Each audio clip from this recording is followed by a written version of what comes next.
Nagawa mo dyan, ha? Huh? Uy! Ano yan, pustiso mo? Ikaw nga! Hayop ka, buhay ka ba pala? Ba't nandito ka? Anong ba't nandito ako? Ikaw ba't nandito ka? 3 taong di ka mahagilap tapos mama mo patay na pala. Ikaw manahimik ka na. Ako? Ikaw nga, nanginginig pang kamay mo. Anong klaseng ugali yan? Dapat di tayo pumili ng babae. Akala mo sino? Nagpayo ka pa talaga. Tumira ka lang para kumalma. Putang ina mo. Detective Wong, patay! Naisahan tayo ng mga kupal! Ano nyo naman ako? Buntis kasi ako. Hala, parang bata mo pa. Patay tayo lahat! Kung susuko ka ngayon, papatayin kita bago ka patayin ng mga Diyos mo.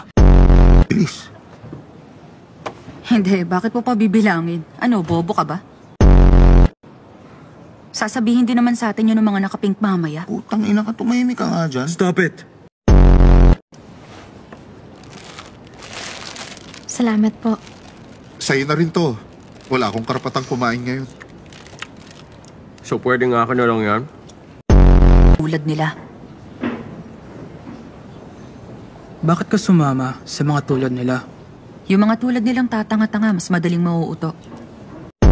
Alam mo, hindi ko alam kung masasabi kong maganda ka. Pero ngayong nakilala kita, okay ka naman. Okay naman. Ha? Sabi mo nakakasuya siya. Oo nga pala. Nakalimutan mo yung lyrics ng concert finale. Putang inang gago ka. Gusto mo na mamatay, ha? Kinain, ba't ako natatay?